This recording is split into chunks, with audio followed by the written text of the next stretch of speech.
गांधी जयंती के अवसर पर सभी के लिए शुभकामना। भारत भूमि हमेशा से ही महापुरुषों की जन्मदात्री रही है। समय समय पर यहाँ ऐसे महापुरुषों ने जन्म लिया है जिन्होंने तात्कालिक परिस्थितियों और आवश्यकताओं को ध्यान में रखते हुए अपना नेतृत्व और योगदान प्रदान करके देश को भौतिक और आध्यात्मिक क्षेत्रों में उन्नत बनाया है। ऐसी ही एक विभूति ने 2 अक्टूबर 1869 को गुजरात के पोरबंदर में जन्म लिया, जिनका नाम था मोहनदास। उनके पिता का नाम करमचंद गांधी और माता का नाम पुतलीबाई था। 13 वर्ष की उम्र में उनका विवाह कस्तूरबा के साथ हुआ था। वे भारत के स्वतंत्रता आंदोलन के एक प्रमुख राजनीतिक और आध्यात्मिक नेता थे। वे सत्याग्रह यानी व्यापक सविनय अवज्ञा के माध्यम से अत्याचार के प्रतिकार के पक्षधर थे। उनकी इस अवधारणा की नींव अहिंसा के सिद्धांत पर रखी गई थी, जिसने भारत को स्वतंत्रता दिलाकर पूरे विश्व में जनता के नागरिक अधिकारों एवं स्वाधीनता के प्रति आंदोलन के लिए प्रेरित किया। वे लक्ष्य और उसे प्राप्त करने के साधन दोनों के पवित्र होने के सिद्धांत पर विश्वास करते थे। उनका पूरा नाम मोहनदास करमचंद गांधी था, जिन्हें महात्मा गांधी के नाम से भी जाना जाता है। उनके लिए सबसे पहले महात्मा शब्द का संबोधन कब और किसने किया, इसके लिए 3 मत हैं। एक मत के अनुसार 1915 में राजवैद्य जीवराम कालिदास ने उन्हें महात्मा कहा। दूसरे मत के अनुसार स्वामी श्रद्धानंद ने उन्हें महात्मा से संबोधित किया। एक अन्य मत के अनुसार रविन्द्रनाथ टैगोर ने 12 अप्रैल 1919 को अपने एक लेख में गांधी जी को महात्मा से संबोधित किया। चाहे किसी ने भी उन्हें सबसे पहले महात्मा कहा हो, लेकिन यह संबोधन उनके लिए पूर्ण रूप से उपयुक्त है।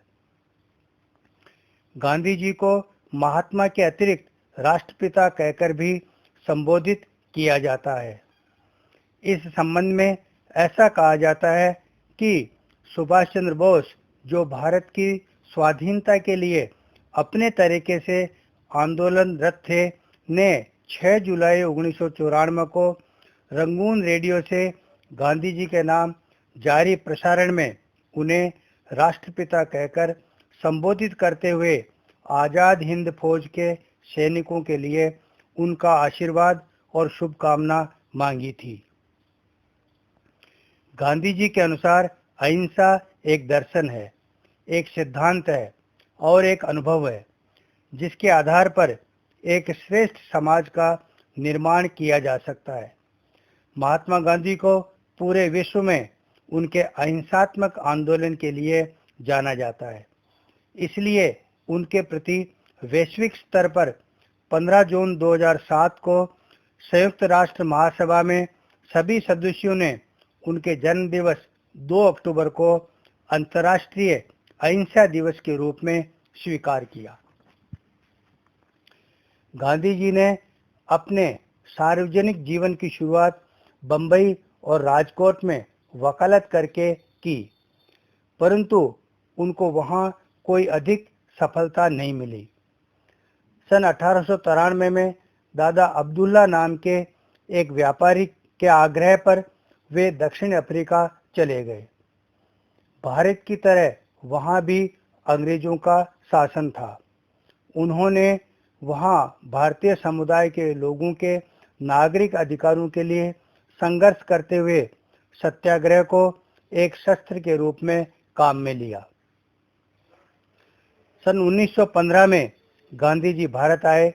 उन्होंने किसानों, खेतिहर मजदूरों और शहरी श्रमिकों को अत्यधिक भूमिकर और भेदभाव के विरुद्ध आवाज उठाने के लिए एकजुट किया तथा गरीबों को राहत दिलाने, महिलाओं को अधिक अधिकार दिलाने, छुआछूत का विरोध करने आदि के लिए अनेक कार्यक्रम चलाए।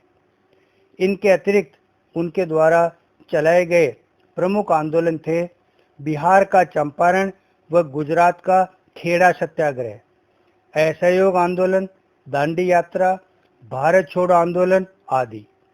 इन सभी आंदोलनों व देशभक्तों के सहयोग और बलिदान के परिणाम स्वरूप 15 अगस्त 1947 को भारत ब्रिटिश शासन से मुक्त होकर एक स्वतंत्र राष्ट्र बन गया।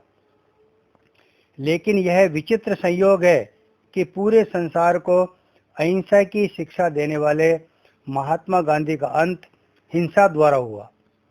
30 जनवरी 1948 को नाथूराम गोडसे ने गोली मारकर उनकी हत्या कर दी। गांधी जी का भौतिक शरीर मर गया, लेकिन विचारधारा के रूप में वे आज भी जीवित हैं और भविष्य में भी जीवित रहेंगे। उनके सत्य, अहिंसा और सादगी के सिद्धांत सभी के लिए प्रेरणा स्रोत बने रहेंगे। मैं ऐसे महापुरुष को नमन करता हुआ अपनी वाणी को विराम देता हूँ।